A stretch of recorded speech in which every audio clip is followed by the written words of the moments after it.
Assalamualaikum warahmatullahi wabarakatuh. Bismillahirrahmanirrahim.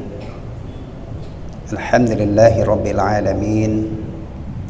Wa bihi nasta'inu ala umuri dunya waddin. Wassalatu wassalamu ala sayyidil anbiya'i wal mursalin, nabiyyina Muhammadin al-mab'uthi rahmatan lil alamin wa hujjatan 'alal khalaiqi ajma'in wa 'ala alihi wa azwajihi wa dhurriyyatihi wa sahabatihi wa man tabi'ahum bi ihsanin ila yaumiddin, amma ba'd. Jamaah sekalian rahimani wa rahimakumullah. Alhamdulillah, Allah tabaraka wa taala masih memberi kesempatan kepada kita untuk menambah bekal kita untuk meraih kebahagiaan dunia terutama akhirat.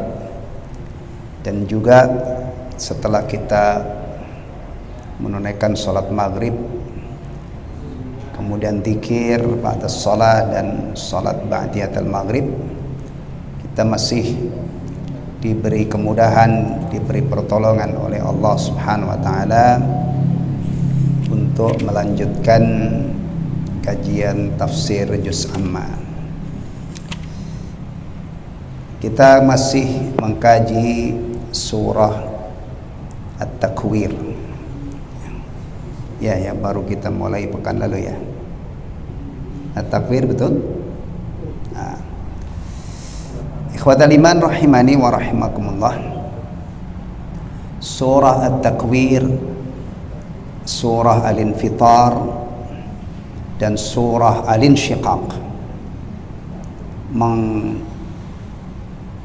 menjelaskan, mengkhabarkan tentang peristiwa-peristiwa dahsyat yang terjadi kelak pada hari kiamat. Oleh karena itu Rasulullah sallallahu alaihi wasallam merekomendasikan surah-surah ini ya, bagi siapa yang punya minat untuk mengetahui peristiwa-peristiwa dahsyat yang akan terjadi pada hari kiamat. Rasulullah sallallahu alaihi wasallam persilahkan untuk membaca surah-surah ini. Di dalamnya dijelaskan peristiwa-peristiwa yang sangat dahsyat yang akan terjadi pada hari kiamat. Baik. Pada kajian yang lalu sudah saya bacakan sampai ayat alimat nafsum ma ahdarat ya, 14. Baru kita terjemah, sekarang kita lanjutkan dengan menelaah tafsirnya. Tafsiru surat At-Takwir. Qala Syekh Abdul Rahman As-Sa'di rahimahullah wa jazahullahu khairan 'anil Islam wal muslimin. Tafsir surah At-Takwir wa hiya makkiyah, dan surah At-Takwir ini makkiyah. Bismillahirrahmanirrahim. Idza asy-syamsu kuwirat wa idzan nujumu kadarat wa idzal jibalu suyirat ila qaulihi ta'ala alimat nafsum ma ahdarat. Ay idza hasalat hadhil umuru al-hailah, apabila telah terjadi hal-hal yang sangat dahsyat ini,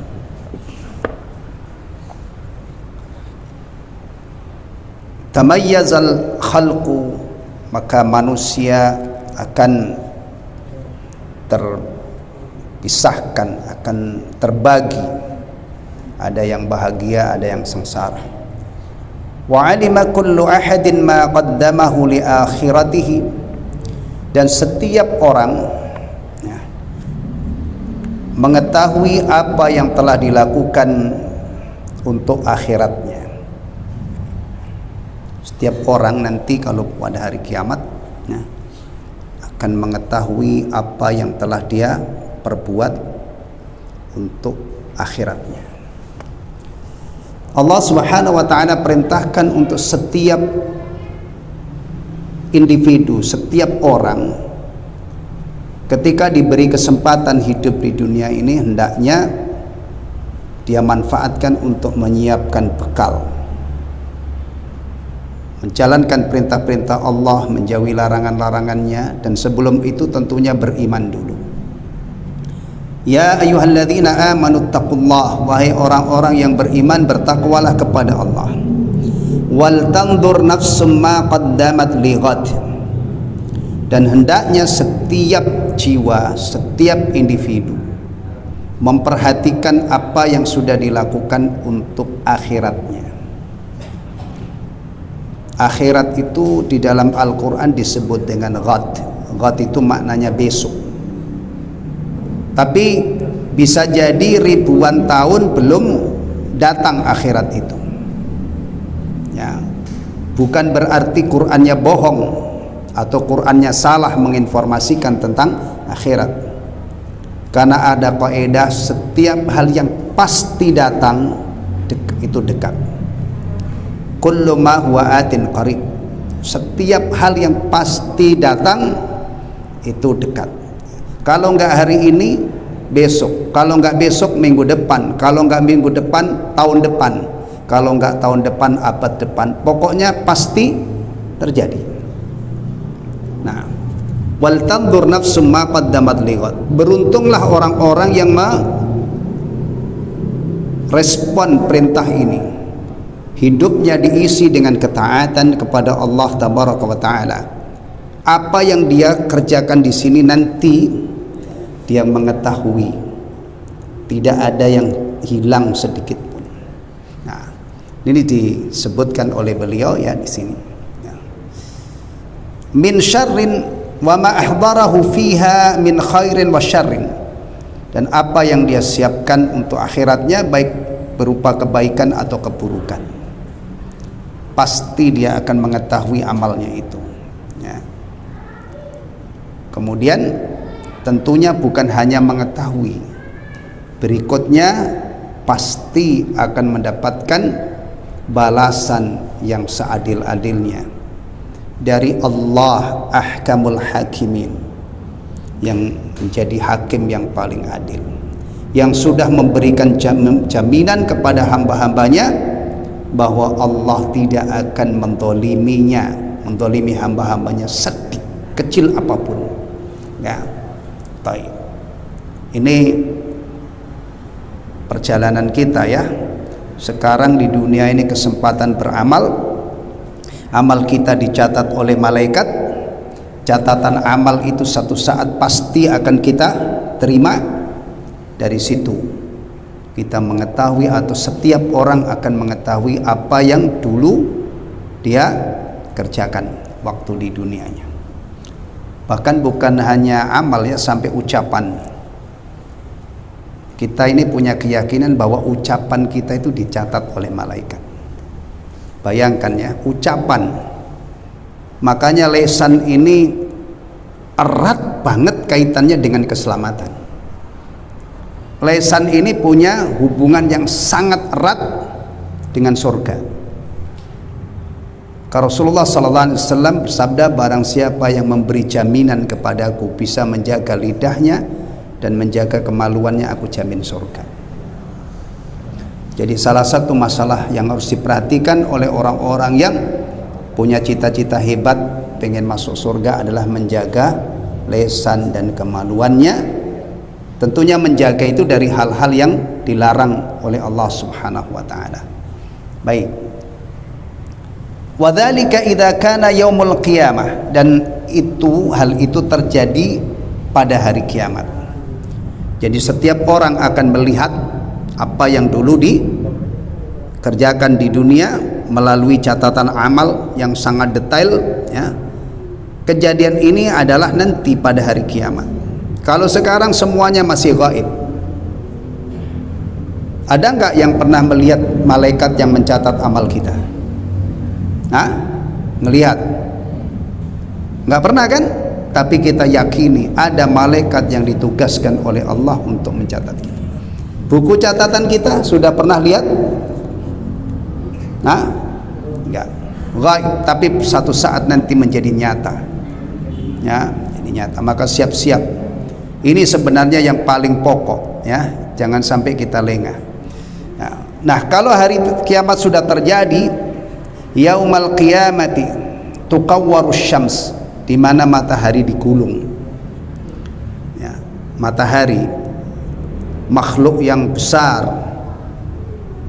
menjadi salah satu bukti kemahakuasaan Allah, keesaan Allah. Satu saat nanti dimusnahkan oleh Allah Subhanahu wa taala. Allah yang menciptakan, Allah yang menjaganya, Allah yang mengatur peredarannya. Satu saat nanti matahari ini dimusnahkan oleh Allah Subhanahu wa taala.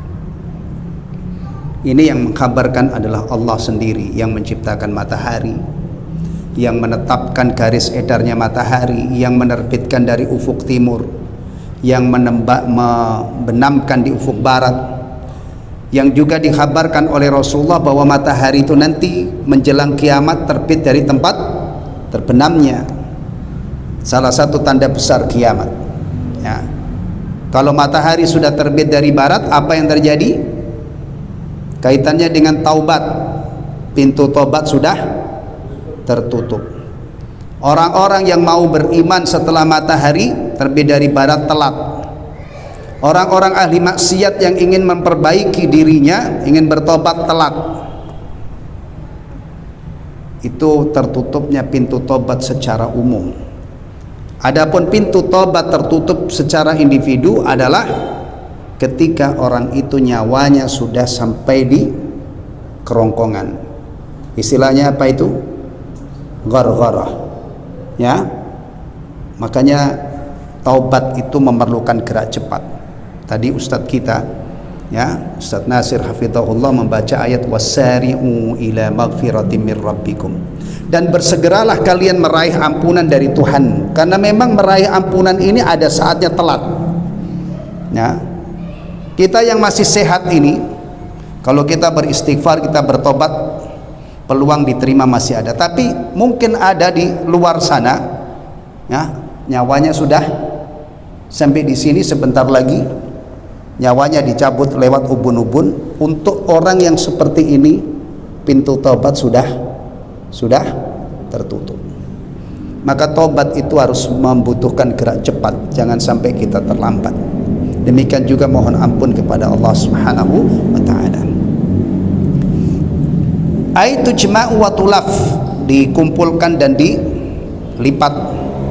Wa yukhsaful qamar, dan dimusnahkan rembulan, ya. Wa yulqiyani finnar, dan dilemparkan ke dalam api. Intinya ini berita tertuang di dalam Al-Quran. Al-Quran itu tidak pernah bohong, ya. Tolong ingat baik-baik sebelum kita belajar membaca Quran, sebelum kita mulai mempelajarinya, ya, mempelajari kandungannya, pastikan iman kita kepada Al-Quran itu sudah final. Pertama, bahwa Al-Quran itu kalamullah. Ingat, kalamullah, firman Allah, ya, atau kitabullah, kitab Allah yang diturunkan kepada Rasulullah Muhammad sallallahu alaihi wasallam melalui malaikat Jibril. Nih, jangan sampai kecolongan, jangan sampai kita getol mengkaji Al-Quran tapi kita mengatakan Quran itu bukan kalamullah misalnya, ya. Maka sering saya katakan para mufassir itu kalau hendak menafsirkan ayat biasanya diawali dengan qala Allahu ta'ala atau yang semisal dengan itu, untuk menunjukkan bahwa yang akan ditafsirkan inilah firman Allah, bukan makhluk, ya. Baik. Yang kedua, kita punya keyakinan full bahwa seluruh isi Al-Quran itu adalah hak, benar, tidak ada dusta. Maka kalau ada orang meragukan Al-Quran, salah alamat dia.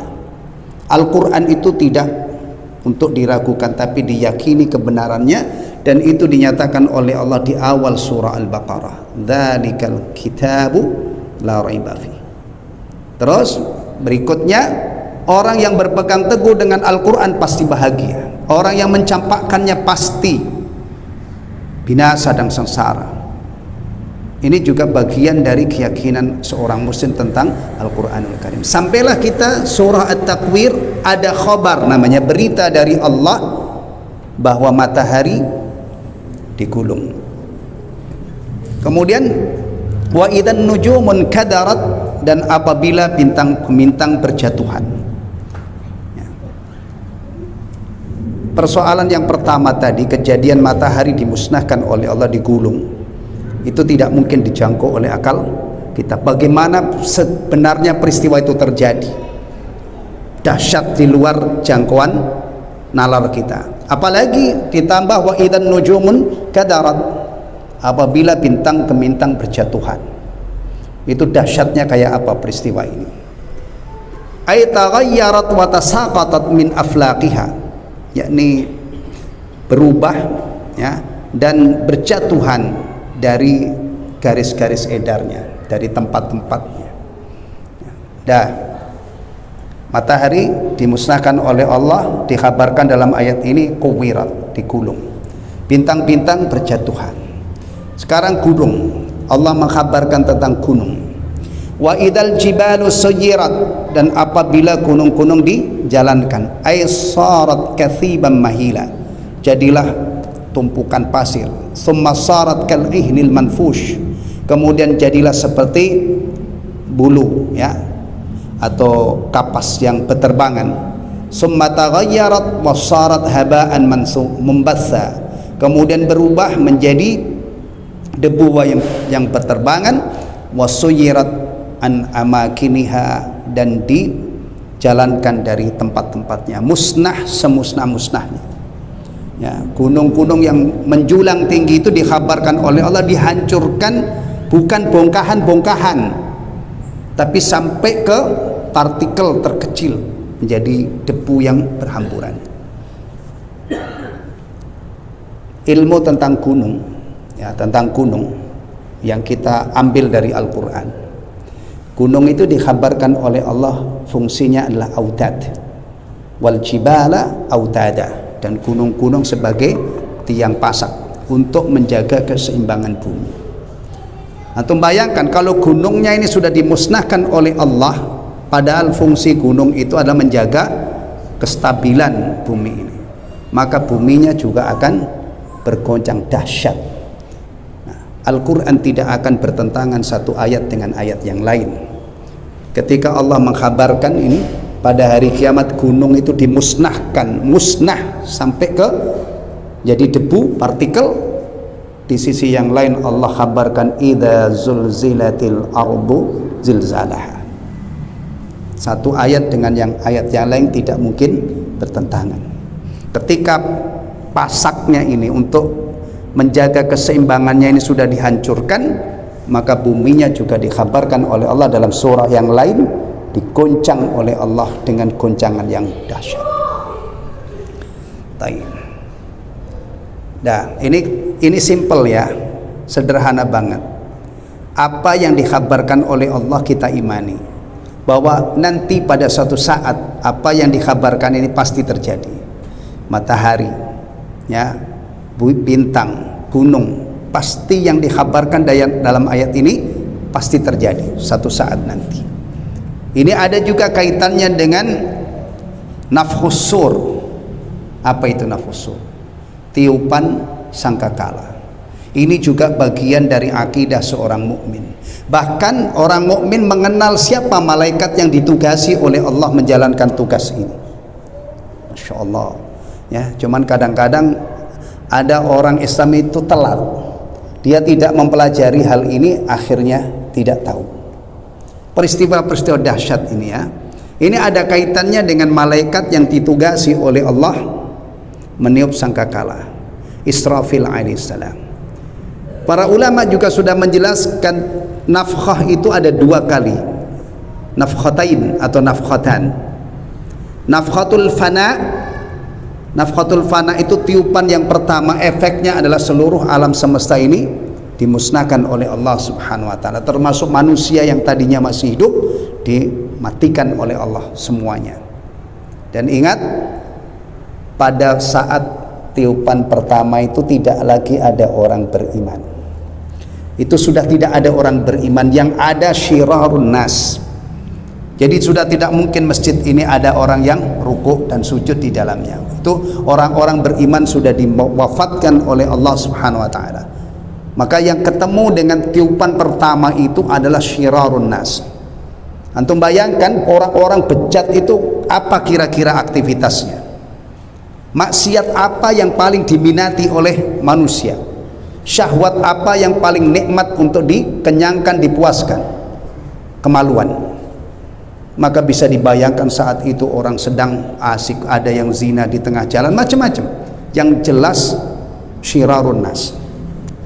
Ya, terjadilah nafqatul ula. Maka ini kaitannya juga dengan masalah tiupan sangkakala yang ditiup oleh Israfil alaihissalam atas perintah Allah Subhanahu wa taala. Wa idzal isyaru utilat, dan apabila unta-unta bunting ditinggalkan, diterlantarkan, tidak diperdulikan, ya. Ay atalan nasu hina idin nafa'isa amwalihim. Manusia ketika itu, ya, saking dahsyatnya peristiwa kiamat ini, tidak memperdulikan lagi harta berharga mereka. Allati kanu yahtammuna laha wa yura'unaha fi jami'il awqat. Harta berharga itu, ya, dalam kondisi normal, Masya Allah, itu selalu lekat di hati, ya. Mereka memperhatikannya, menjaganya dalam segala waktu.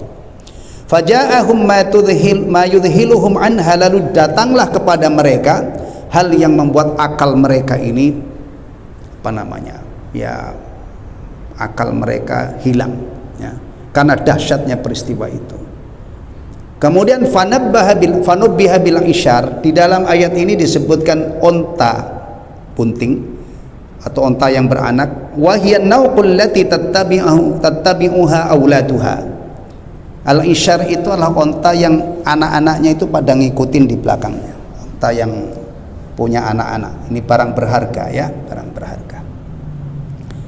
Wa hiya anfasu amwalil arab idzaka indahum. Ini adalah harta orang Arab yang paling berharga ketika itu. Untuk perhatikan ayat ini diturunkan sudah 14 abad yang silam kurang lebih, ya. Maka yang disebutkan oleh Allah adalah apa yang ada pada mereka kala itu. Kalau seandainya yang disebut itu mungkin mobil-mobil mewah, jet pribadi, kapal pesiar, belum ada waktu itu.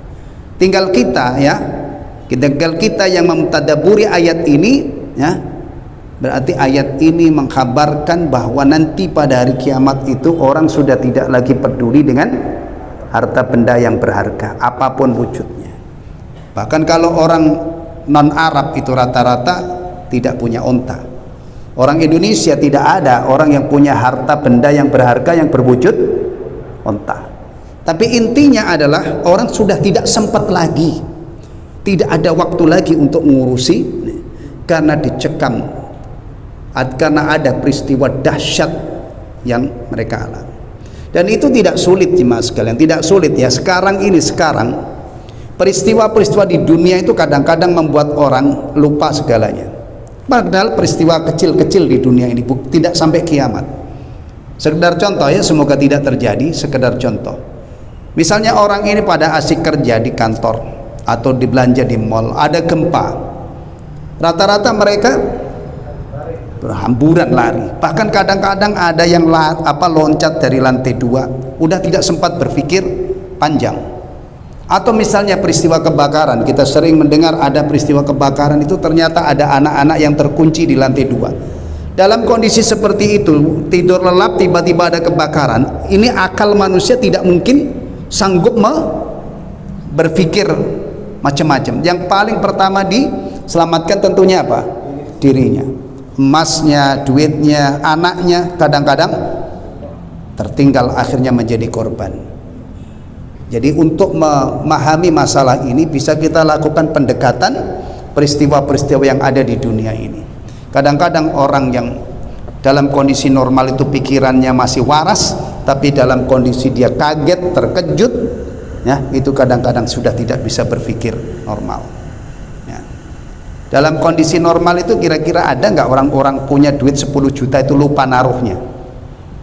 Hah? Saya taruh di mana ya? Ngapain Pak muter-muter dari tadi? Saya lupa naruh duit 10 juta, saya taruh di mana? Nggak mungkin lah itu dalam kondisi normal. Tapi dalam kondisi panik, hubungan duit dengan 10 juta tadi, duit 10 juta dalam keadaan normal tidak mungkin lupa, itu bisa lupa. Bahkan anak yang tidak ada harganya, saking berharganya pun kadang-kadang orang tua terlambat sampai akhirnya anaknya itu bisa menjadi korban. Baik.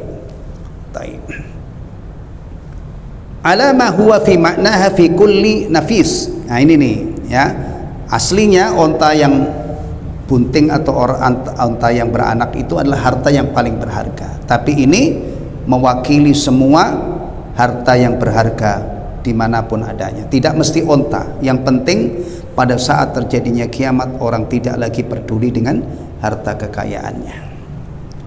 Wa idzal wuhusyu husyirat, dan apabila binatang-binatang buas husyirat dikumpulkan. Hati-hati menafsirkan Al-Quran ya. Begini ini kalau cuman akal-akalan. Saudara-saudara sekalian, sekarang sudah terjadi. Binatang-binatang buas dikumpulin di taman safari, dikumpulin di kebun-kebun binatang misalnya. Apa itu yang dimaksud? Maka tolong kalau mau menafsirkan Al-Quran itu jangan terlalu liar ya, jangan sekenanya ya. Ini bukan mengkhabarkan tentang masalah bahwa hewan-hewan buas dikandangi, ditaruh di taman-taman ya misalnya, atau di kebun-kebun binatang, bukan itu. Ini mengkhabarkan bahwa Allah akan mengadili binatang-binatang buas, bahkan binatang tidak buas termasuk kambing. Ini kalau didengar oleh orang beriman, ya Allah, hewan saja nanti pun akan diadili oleh Allah kemudian dijadikan tanah, tidak ada surga, tidak ada neraka. Bagaimana dengan saya, makhluk yang mukallaf, yang di dunia ini saya diwajibkan untuk menauhidkan Allah, diwajibkan untuk menjalankan perintah-perintah Allah, menjauhi larangan-larangan Allah. Oh, urusannya panjang kalau kita ya ke sana arahnya. Tapi kalau cuma dikatakan ini berarti sudah terjadi karena hewan-hewan buas sudah ditaruh di kebun binatang. Apa pelajaran yang bisa dipetik dari itu? Ya, perhatikan ini. Ay jumi'at liyaumil qiyamati liyaqtasallahu min ba'diha li ba'din. Akan dikumpulkan oleh Allah pada hari kiamat. Allah akan mengkisas sebagiannya terhadap sebagian yang lain. Wa yaral ibadu kamala adlihi, sehingga hamba-hamba Allah itu melihat kesempurnaan kemahaadilan Allah. Baik. Kemudian hatta innahu la yuqtassu minal qurana'i lil jamma', sampai-sampai nanti kambing yang bertanduk, yang dulu di dunia itu dia nakal ya, kambing kan nakal, dia menanduk temannya yang tidak punya tanduk, itu dikisos oleh Allah, dikasih kesempatan untuk membalas. Kemudian summa yaqulu laha kuni turaba, kemudian Allah berfirman kepada binatang yang setelah diselesaikan urusannya, kuni turaba, jadilah kamu tanah. Maka ada penyesalan orang kafir yang menyatakan ya laitani kuntu turaba, duhai sekiranya aku menjadi tanah. Itu sebagian ahli tafsir mengatakan mereka mengucapkan kalimat ini setelah melihat bahwa akhir perjalanan hewan itu adalah dijadikan oleh Allah tanah, sehingga mereka menghayal, duhai saya jadi tanah lebih baik. Tapi mungkin gak orang-orang kafir itu jadi tanah? Gak mungkin lah. Enak menjadi tanah, gak mungkin. Yang pasti dia dapatkan adalah jaza, balasan kekafirannya. Enggak mungkin dia jadi tanah. Allah tidak mungkin menghendaki manusia jadi tanah di sana. Yang jadi tanah itu adalah apa tadi? Hayawan. Ya. Maka jangan diri kita ini kita jadikan seperti hayawan. Ada yang menarik ikhwatal iman. Ya, kalau kita tadabbur ayat Al-Qur'anul Karim. Salah satu nikmat Allah yang dilimpahkan kepada manusia adalah binatang ternak. Awalam yara anna khalaqna lahum mimma amilat aydina an'aman fahum laha malikun. Ini ya, nikmat binatang ternak, onta, sapi, kambing atau kerbau. Itu bisa dijadikan aset kekayaan. Kalau di sini sapi yang bagus itu bisa puluhan juta harganya ya. Wadallalnaha lahum wa minha raqubuhum wa minha yakulun. Dan kami jadikan binatang ternak ini jinak untuk mereka. Nah, maka sebagiannya dinaiki dan sebagiannya dipotong, disembelih lalu dimakan daging. Ya. Walahum fiha manafi wa masyarib. Dan masih ada manfaat-manfaat yang lain lagi, dan ada minuman-minuman dari binatang ternak susunya. Ya, alhamdulillah sampai hari ini binatang ternak itu nggak punah. Alhamdulillah kemarin Idul Adha itu banyak yang bersyukur, yang punya kelapangan rezeki, dia beli ternak kemudian dipersembahkan untuk Allah sebagai udhiyah, sebagai ungkapan rasa syukur atas nikmat ini yang tidak habis sampai hari ini. Alhamdulillah. Ya kan? Tapi hati-hati, jangan sampai kita ini kayak hayawan, jangan sampai hidup kita ini kayak binatang ternak. Di satu sisi Allah mengkabarkan bahwa binatang ternak itu salah satu anugerah untuk umat manusia. Kalau kita menerima anugerah, kewajiban kita bersyukur, ya kan? Tapi di sisi yang lain Allah mencela, Allah mengecam orang-orang yang hidupnya kayak binatang ternak, seperti binatang ternak. Apa itu? Hidup yang fokusnya itu hanya mengenyangkan syahwat. Kalau kata para ulama, kalau binatang ternak itu fokusnya adalah syahwat, kemaluan, perut dan kemaluan, kerjaannya cuma makan-makan. Kita ini bukan hayawan, kita ini makhluk yang mukallaf. Wa ma khalaqtul jinna wal insa illa liya'budun. Maka ketika manusia yang seharusnya hidupnya itu untuk menghamba kepada Allah, taat kepada Allah, dia hidup ala hayawan, hidup ala hayawan ini nanti tidak mungkin berakhir tanah. Kalau ingat ya, kalau hewan tadi kan berakhir apa? Tanah setelah diadili oleh Allah. Tapi manusia hidup ala hayawan, berakhir di neraka. Innallaha yudkhilul ladzina amanu wa 'amilus salihati jannatin tajri min tahtihal anhar wal ladzina kafaru yatamatta'una wa ya'kuluna kama ta'kulul an'am wan naru maswal lahum. Ya. Allah memasukkan orang-orang yang beriman ke dalam surga yang mengalir di bawahnya sungai-sungai. Wal ladzina kafaru, dan sedangkan orang-orang kafir yatamatta'un, bersenang-senang. Bersenang-senangnya orang kafir itu liar, bebas.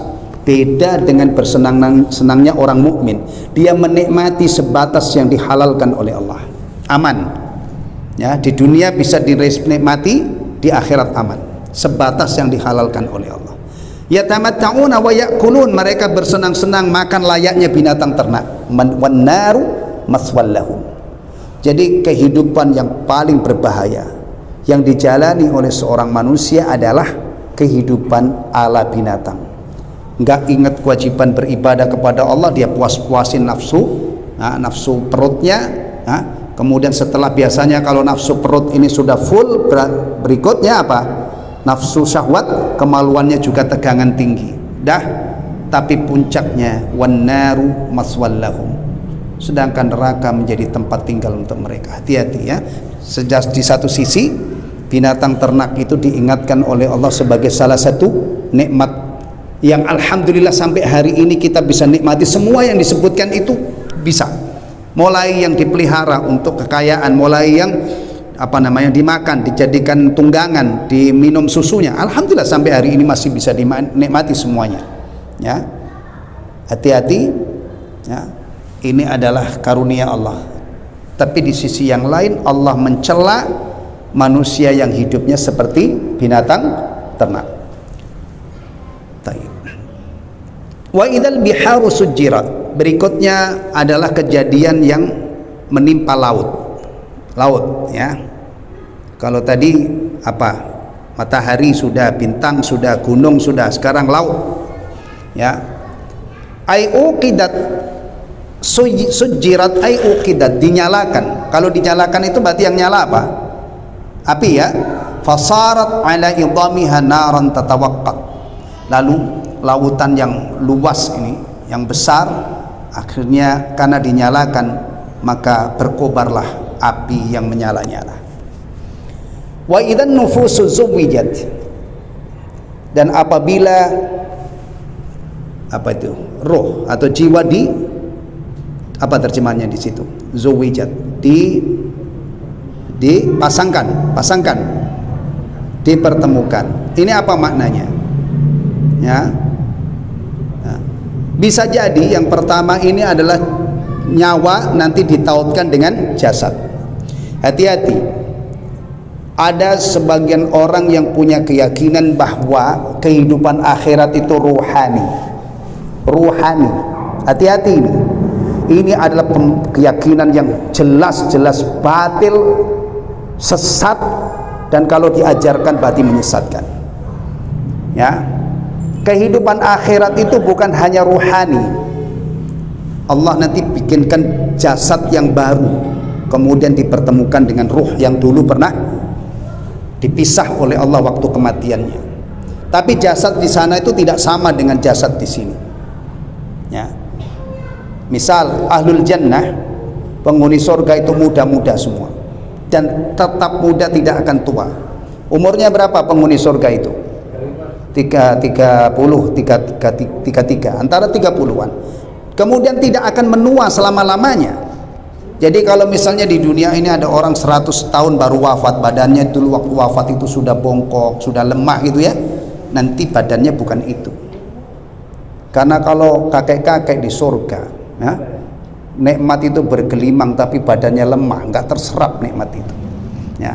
Maka minta ma'min ni'amil jannah, di antara kesempurnaan nikmat surga itu fisik ahlul jannah ya. Makanya kalau urusan agama ini tolong ya dipikir dalam-dalam. Kalau seandainya kehidupan itu ruhani, masa ruhani ada pakaian sutra, ada perhiasan emas, perak, ada minuman susu, khamr, apalagi madu yang disaring, itu semua adalah konsumsi fisik. Nah ini kadang-kadang ada orang Islam itu membangun keyakinan tidak berdasar Al-Quran dan Sunnah, dia ngambil sumber lain. Maka akhirnya ada orang Islam tapi akidahnya itu menyimpang, tidak selaras dengan Al-Quran, tidak selaras dengan As-Sunnah ya. Jelas nanti kita itu punya fisik tapi beda banget dengan sini, termasuk bedanya tidak tidur kita. Rasulullah SAW ditanya apakah penghuni surga itu tidur? La. Nah, an-naumu akhul maut, tidak perlu tidur ya kan. Kemudian muda terus, sehat terus, tidak pernah sakit ya. Ini kadang-kadang satu poin aja ikhwatul iman, kita tergelincir dalam beragama itu parah, fatal. Termasuk keyakinan bahwa kehidupan ruhani itu adalah kehidupan akhirat itu ruhani, tidak ada fisik.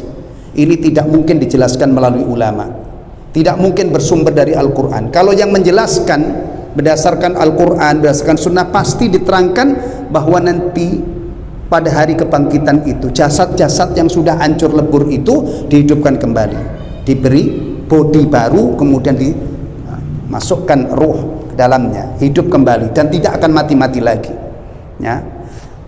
Ini juga ada tafsir yang lain ya. Idzan nufusu zuwijat ay qurina kullu sahibi amalin ma'a nadhirihi, yakni dipertemukan setiap orang yang beramal dengan yang sejenisnya ya. Fajumi al-abraru ma'al abrar, maka orang-orang yang taat, yang berbakti kepada Allah digolongkan, dikumpulkan bersama abrar. Dan orang-orang beriman jauh-jauh hari di dunia sudah mengimpikan ini. Salah satu impian orang-orang mukmin itu adalah nanti dikumpulkan bersama Rasulullah, diakui sebagai umatnya. Itu kan? Nah, taib. Kemudian wal fujjaru ma'al fujjar, dan orang-orang yang durjana, orang-orang yang bejat, yang ahli maksiat dikumpulkan bersama ahli maksiat ya. Ada juga makna lain, wa zuwijal mu'minuna bil huril ain, dan orang-orang mukmin dijodohkan dengan bidadari, wal kafiruna bisyayatin, dan orang-orang kafir dijodohkan dengan setan-setan. Na'udzubillah min dzalik. Ini juga makna idan nufusu zuwijat. Ya. Maka mari kita berusaha untuk menjadi orang baik. Ya, taat kepada Allah, mudah-mudahan nanti kita digabungkan bersama orang baik. Ada satu jalur lagi, cintai orang-orang saleh, para nabi, terutama Rasulullah, para sahabat Nabi, orang-orang yang setia mengamalkan ajaran Rasul. Cintai mereka karena Allah. Mudah-mudahan dari jalur cinta ini menyebabkan kita digabungkan oleh Allah bersama mereka. Dan ini bukan PHP ya. Rasulullah pernah ditanya tentang masalah ini. Rasulullah menjawab. Ada seorang bertanya, ya Rasulullah, kapan terjadinya hari kiamat? Rasulullah tidak menjawab karena Rasulullah tidak punya ilmunya. Balik bertanya beliau, ma'adattalaha, apa yang sudah kamu siapkan untuk menyongsong datangnya kiamat? Kemudian orang ini mengatakan, saya tidak menyiapkan amal soleh yang banyak, ya, tapi saya mencintai Allah dan Rasulnya. Lalu Rasulullah merespon, anta ma'aman ahbab, kamu nanti di akhirat akan dikumpulkan oleh Allah bersama orang yang kamu cintai. Maka hati-hati, jangan sampai kita ini rukuk sujud di masjid tapi idola kita itu orang yang tidak pernah rukuk, nggak nyambung. Kita khawatir nanti kita dikumpulkan oleh Allah bersama orang-orang yang tidak setipe dengan kita. Na'udzubillah min dzalik. Baik, sudah isya ya? Ya, sudah. Berhenti kan kalau sudah isya? Ya, nanti ketemu lagi insyaallah pertemuan berikutnya. Alhamdulillahilladzi bi ni'matihi tatimmus shalihat. Subhanakallahumma wa bihamdika asyhadu an la ilaha illa anta astaghfiruka wa atubu ilaik. Assalamualaikum warahmatullahi wabarakatuh.